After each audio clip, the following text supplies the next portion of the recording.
Ici donc on chante pour la loyauté. Nos rois, les gardiens de nos traditions.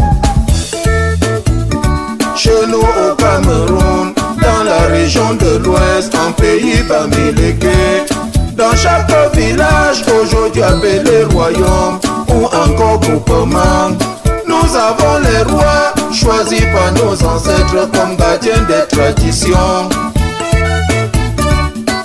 À tous ces rois-là, que nous soyons enfants, adultes, hommes ou femmes, nous devons respect, honneur et allégeance. Je suis enseignant et parent, c'est une triple joie de voir ces jeunes-là heureux, et triple joie de voir un village rester dans sa tradition et qu'il y ait d'excellence scolaire. Ça veut dire que même au niveau de la tradition, on a compris que la tradition n'est pas statique, elle est dynamique. Et cette dynamique-là passe par quoi? Par la transmission. La première des transmissions, c'est l'école. Voilà, c'est l'enseignement.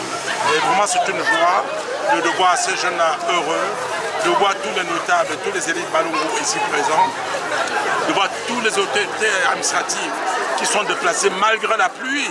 Rester là, c'est un bonheur indescriptible. C'est une impression de fierté et de satisfaction.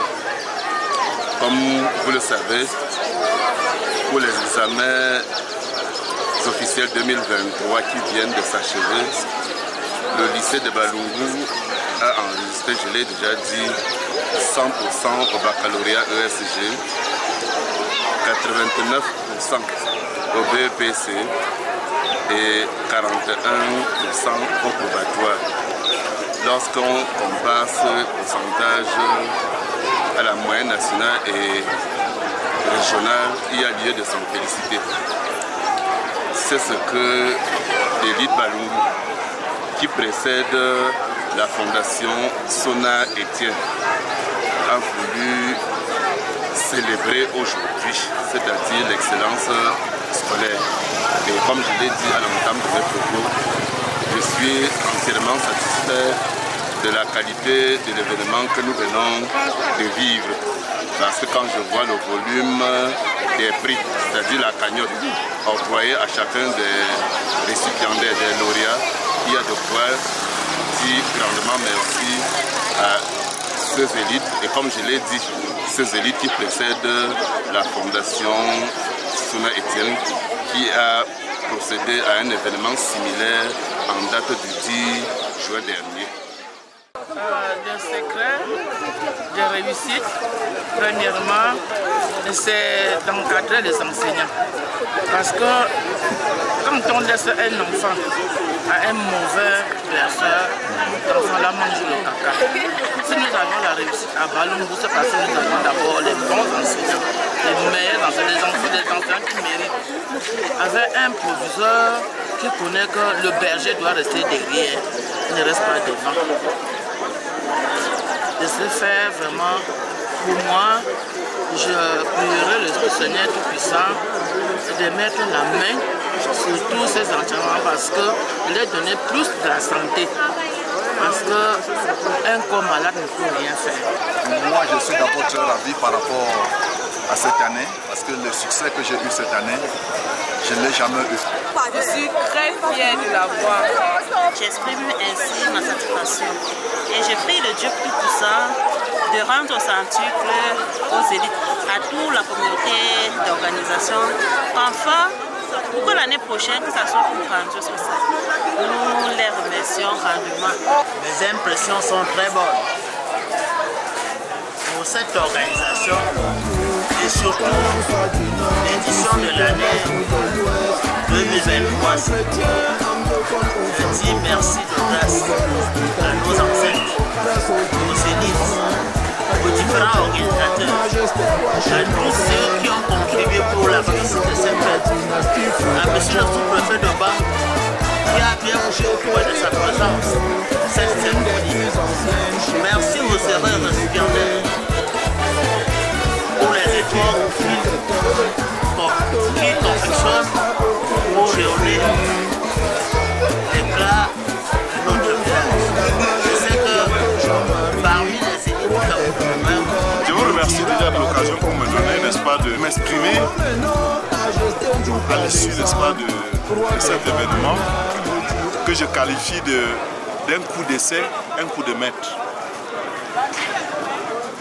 Quand j'ai pensé que je pouvais initier, n'est-ce pas, un événement comme celui-ci, je m'inspirais fortement de l'initiative que j'ai découverte de façon fortuite.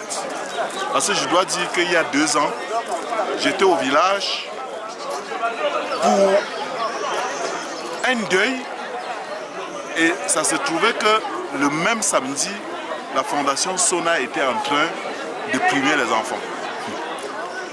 Et c'est comme ça que je me suis retrouvé au centre d'un événement que je n'avais jamais imaginé, je n'avais jamais compris. Ça m'a vraiment marqué. J'ai toujours soutenu cet acte.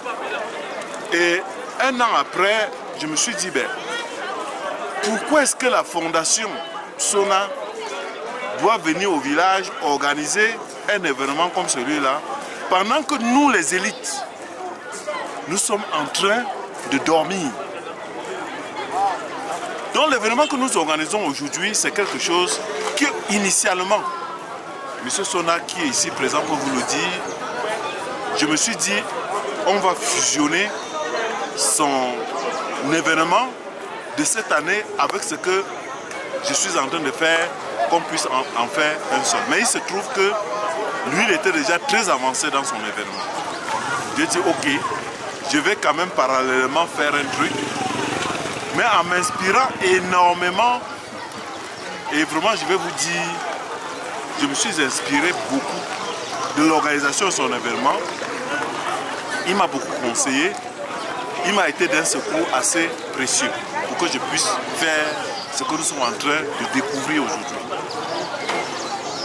Pourquoi est-ce que je fais, n'est-ce pas, un événement comme celui-là? C'est vrai, je suis une élite du village aujourd'hui. Je suis un haut cadre, n'est-ce pas, de banque. Mais il a fallu du peu qu'au lieu d'être un haut cadre, une élite du village, que je sois plutôt dans la poubelle du village. Mais à cause de l'éducation que j'ai reçue, on m'a sauvé in extremis et je suis ce que je suis aujourd'hui.